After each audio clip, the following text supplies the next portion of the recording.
اور فرمایا تمہارے رب نے مجھے پکارو استجب لکم، میں تمہاری پکار کو قبول کروں گا۔ ان الذین، بے شک وہ لوگ یستکبرون عن عبادتی، جو تکبر کرتے ہیں میری عبادت سے، سیدخلون جہنم داخرین، ان قریب داخل ہوں گے جہنم میں ذلیل ہو کر۔ اس آیت مبارکہ میں اللہ تعالیٰ نے اپنی ذات سے دعا مانگنے کا حکم دیا ہے۔ ایک حدیث میں آتا ہے کہ 3 چیزیں ہیں جو اس امت کے علاوہ کسی کو نہیں ملی۔ ایک یہ ہے کہ پہلے انبیاء علیہم السلام جو تھے ان کو ان کی امتوں پر گواہ بنایا گیا، لیکن اللہ تعالیٰ نے اس امت کو تمام پر گواہ بنا دیا۔ اور ایک چیز یہ ہے کہ انبیاء علیہم السلام کو فرمایا گیا کہ تمہارے لیے دین میں کوئی حرج نہیں ہے، تو اللہ نے اس امت کے بارے میں فرمایا کہ تمہارے لیے تمہارے دین میں کوئی حرج نہیں ہے۔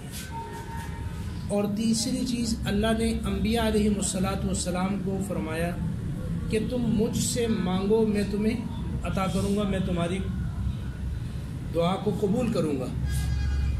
تو اللہ نے اس امت کو فرمایا کہ تم مجھ سے مانگو میں تمہاری دعا کو قبول کروں گا۔ ایک حدیث میں ہے کہ 4 چیزیں ہیں کہ اللہ تعالیٰ فرماتے ہیں کہ ایک خاص میرے لیے ہے جو تمہارے ذمے ہے، اور ایک اللہ فرماتے ہیں کہ میرے ذمے ہے، اور ایک اللہ تعالیٰ فرماتے ہیں کہ میرے اور تمہارے درمیان مشترک ہے، اور چوتھی چیز یہ ہے کہ اللہ فرماتے ہیں کہ تیرے اور میرے تمام بندوں کے درمیان میں ہے۔ پہلی چیز کیا ہے جو ہمارے ذمے ہے اللہ تعالیٰ کے لیے، کہ اللہ کے ساتھ کسی کو شریک نہ بنائیں، شرک نہیں کرنا، یہ اللہ کو ناپسند ہے۔ سب گناہوں سے بڑا گناہ جو ہے یہ اللہ تعالیٰ کے ساتھ کسی کو شریک کرانا ہے۔ اور دوسری چیز جو اللہ تعالیٰ فرماتے ہیں کہ میرے ذمے ہے تمہاری، وہ یہ ہے کہ تم عمل کرو، میرے ذمے ہے اس کا بدلہ دینا، یعنی تم نیکی کرو گے تو میرے ذمے ہے اس کا بدلہ تمہیں دینا۔ اور تیسری چیز جو میرے اور تمہارے درمیان میں مشترک ہے وہ یہ ہے کہ تم مجھ سے دعا مانگو اور میں تمہاری دعا کو قبول کروں۔ اور چوتھی چیز کیا ہے کہ تمہارے اور میری تمام مخلوق کے درمیان میں ہے، وہ یہ ہے کہ جو تم اپنے لیے پسند کرتے ہو وہی دوسروں کے لیے پسند کرو۔ یہ 4 چیزیں۔ تو یہاں پہ اللہ تعالیٰ نے حکم دیا ہے کہ مجھ سے تم دعا مانگو میں تمہاری دعا کو قبول کروں۔ یہ اللہ تعالیٰ کا بہت، دیکھو دنیا کے بادشاہ دنیا دار لوگ ہیں، جتنا مرضی قریبی دوست ہو، تعلق والا ہو، آپ اس سے 1 مرتبہ مانگے دے دے گا، 2 مرتبہ مانگے، 4 مرتبہ مانگے تو وہ اکتا جائے گا، بہانے کر جائے گا۔ لیکن اللہ تعالیٰ وہ ہے کہ جس سے نہ مانگو تو وہ ناراض ہو جاتا ہے۔ دنیا والے کیا ہیں کہ ان سے مانگو تو ناراض ہوتے ہیں، اور اللہ تعالیٰ وہ ہے کہ جس سے نہ مانگو تو وہ ناراض ہو جاتا ہے۔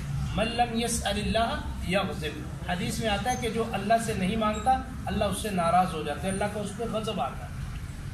ایک حدیث میں آتا ہے کہ الدعاء مخ العبادہ، کہ دعا جو ہے یہ عبادات کا مغز ہے، یعنی اللہ تعالیٰ۔ اور ایک میں آتا ہے کہ دعا هو العبادہ، کہ دعا ہی عبادت ہے، یعنی یہ بہت اعلیٰ چیز ہے۔ ایک حدیث میں آتا ہے کہ دعا جو ہے یہ مومن کا ہتھیار ہے اور دین کا ستون ہے اور آسمانوں میں تمہارے لیے نور ہے۔ دعا اللہ تعالیٰ سے مانگا کرو، اور یہ دعا کسی اور سے مانگنا جائز نہیں، کسی اور کے سامنے فریاد کرنا جائز نہیں۔ جیسے میں نے پہلی بات بتائی کہ شرک، اب ہم کسی اور کو پکاریں اللہ کے سوا کسی بھی حاجت کے لیے تو اللہ تعالیٰ کو غصہ آتا ہے۔ یہ اس طرح مثال سمجھیں کہ جیسے میری اور آپ کی اولاد ہو، اور وہ ہماری اولاد، ہمارے بچے، ہماری بیوی محلے میں جا کر لوگوں سے مانگے کہ مجھے کپڑے دے دو، مجھے کپڑے لے کر دے دو، مجھے جوتا لے کر دے دو، مجھے روٹی کھلا دو، اب جو غیرت مند آدمی ہوگا اس کی غیرت گوارا نہیں کرے گی بچہ میرا ہو اور ہاتھ کسی اور کے سامنے پھیلائے. تو اسی طریقے سے اس بات کو سمجھو کہ اللہ تعالیٰ بھی جو ہے بڑے غیور ہیں. اللہ تعالیٰ کو یہ بات ناپسند ہے کہ بندہ میرا ہو اور ہاتھ کسی اور کے سامنے پھیلا دے، مانگے کسی اور سے جا کر. تو اللہ تعالیٰ کو یہ پسند نہیں، کیونکہ اللہ تعالیٰ ہی مشکلوں کو حل کرنے والے ہیں، اللہ تعالیٰ ہی حاجتوں کو پورا کرنے والے ہیں، اللہ ہی رزق کے مالک ہیں، اللہ ہی ہماری زندگی اور موت کے مالک ہیں، اور اللہ ہی کے سامنے ہم نے سب کو کھڑے ہونا ہے کل قیامت کے دن. تو یہ فرمایا کہ اللہ تعالیٰ فرماتے ہیں کہ اے میرے بندو تم مجھ سے مانگو، میں تمہاری دعا کو قبول کروں گا. اب قبولیت کے بارے میں دیکھو، اب بندہ کہتا ہے میں تو دعا مانگتا ہوں جی قبول نہیں ہوتی. بھائی ایسا نہیں ہے، ایسا قطعاً نہیں ہے. پہلے تو ہمیں دعا کے آداب دیکھو. اللہ تو کسی کافر کی بھی رد نہیں کرتا. شیطان نے بھی مانگا کہ اللہ قیامت تک مہلت دے دے، اللہ نے دے دی، ٹھیک ہے نہیں. اللہ کسی کی رد نہیں کرتا، لیکن مانگنے کی کچھ آداب ہیں، شرائط ہیں. ہم مسلمان ہیں، باوضو ہو کر، دوزانو ہو کر، عاجزی اور انکساری کے ساتھ جتنا عاجزی دعا کے اندر اختیار کریں گے اللہ تعالیٰ کو اتنی ہی یہ دعا پسند ہو. اور پھر دعا کے قبول ہونے میں یہ ہے کہ میں اور آپ ایک ظاہری آنکھ سے دیکھتے ہیں، میں اور آپ دیکھتے ہیں کہ مجھے یہ چیز مل جائے تو میرا نفع ہو جائے گا، مجھے یہ چیز حاصل ہو جائے تو میں بہت بڑا آدمی بن جاؤں گا. ہم اللہ سے مانگتے ہیں یا اللہ فلاں چیز دے دے، فلاں چیز دے دے. اب وہ چیز ملتی نہیں ہے. ادھر آتا ہے کہ استجب لکم، تم مانگو میں تمہاری دعا کو قبول کرتا ہوں. اب قبول کیوں نہیں ہوئی؟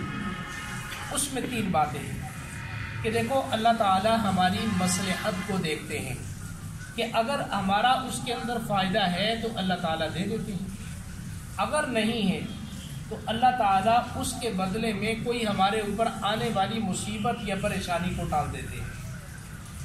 مثال کے طور پہ بندے نے مانگا کہ یا اللہ مجھے گاڑی دے دے، اچھی سی گاڑی دے دے. اب گاڑی نہیں ملی، گاڑی نہیں ملی. مول صاحب نے کہا کہ جناب اللہ تو کہہ رہے ہیں کہ مانگو میں دوں گا. اب بندہ کہتا ہے جناب میں تو مانگ رہا ہوں، مجھے تو مل ہی نہیں رہی. اب ممکن ہے کہ وہ گاڑی ہمارا اپنے لیے مانگنا نقصان دہ ہو، کہ ہم گاڑی پہ بیٹھے سوار ہوں اور راستے میں کہیں ایکسیڈنٹ ہو جائے، مر جائے. اللہ تعالیٰ سمجھتے مصلحت ہے ہماری. یہ ایک مثال کے لیے عرض کرنا، ضروری نہیں ہے گاڑیوں والے بھی ہیں، ایک مثال کے لیے سمجھانے کے لیے عرض کر رہا ہوں.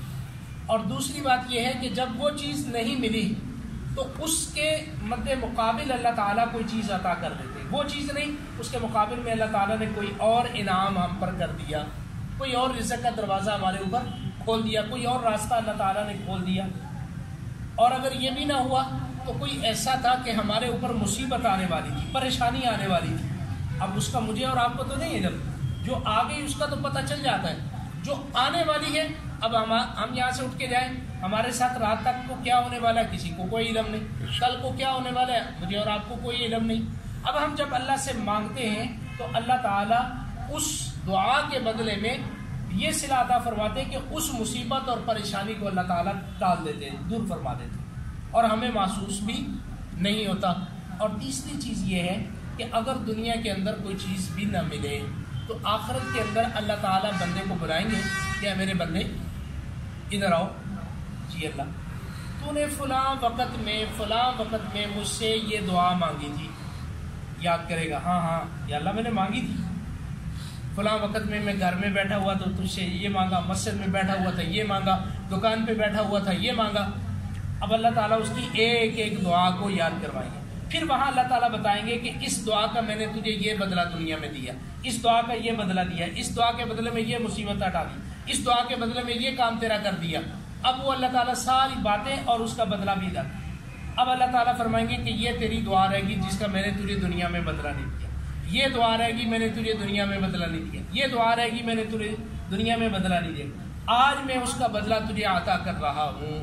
تو حدیث میں آتا ہے کہ جب بندہ وہ دعا کا بدلہ دیکھے گا تو یہ تمنا کرے گا کہ کاش دنیا میں کوئی دعا ہی قبول نہ ہوتی، دنیا میں کسی دعا کا بدلہ ملا ہی نہ ہوتا. یعنی اتنا اللہ تعالیٰ عطا کریں گے کہ بندہ خوش ہو جائے گا اور یہ تمنا کرے گا کہ کاش دنیا میں جو مانگی، جو دنیا میں پوری ہوئی وہ بھی نہ ہوتی، آج اس کا بدلہ مجھے مل جاتا.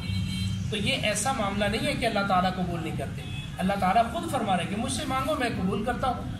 تو دعا اللہ ہی سے مانگنی ہے، اللہ کے علاوہ کسی کے سامنے ہاتھ پھیلانے کی اجازت نہیں ہے۔ ان الذین یستکبرون عن عبادتی، اللہ فرماتے ہیں کہ وہ لوگ جو مجھ سے نہیں مانگتے، مجھ سے نہیں مانگتے، وہ تکبر کرتے ہیں۔ وہ کیا کرتے ہیں؟ تکبر کرتے ہیں۔ اور یہ تکبر اللہ کی ذات کے سوا کسی کو زیب نہیں دیتا۔ میں اور آپ کیا حیثیت رکھتے ہیں؟ میرا اور آپ کا کیا ہے؟ اللہ کے لیے ہے نا، اللہ جو چاہے سو کر سکتا ہے۔ تو اللہ تعالیٰ فرماتے ہیں کہ یہ جو مجھ سے نہیں مانگتے، آدمی بندوں سے تو استغنا کرے، بندوں کے ساتھ ایسا معاملہ کرے کہ ان کے سامنے ہاتھ نہ پھیلائے، لیکن اپنے رب کے سامنے ہاتھ پھیلائے۔ ہاتھ پھیلائے گا تو اللہ سے مانگے گا تو اللہ کو اس پہ رحم آئے گا۔ تو یہ فرمائے کہ جو نہیں مانگتے وہ کیا ہے؟ وہ تکبر کرنے والے ہیں۔ تو تکبر انسان کو زیب نہیں دیتا۔ ہر وقت اللہ تعالیٰ سے عاجزی اور انکساری کے ساتھ مانگنا چاہیے۔ فرض نماز کے بعد دعا قبول ہوتی ہے، قرآن کی تلاوت کے بعد دعا قبول ہوتی ہے، رات کو اٹھ کے جب اللہ سے مانگے تو دعا قبول ہوتی ہے۔ ایسا بھی آتا ہے کہ کوئی بندہ رات کو باوضو ہو کر سو گیا، دعا پڑھ کے سو گیا، رات کو آنکھ کھل گئی، رات کو آنکھ کھل گئی اور اٹھنے کی ہمت نہ ہوئی، لیٹے لیٹے اللہ سے کہا اللہ مجھے معاف کر دے، تو اللہ اس کو معاف فرما دیتے ہیں۔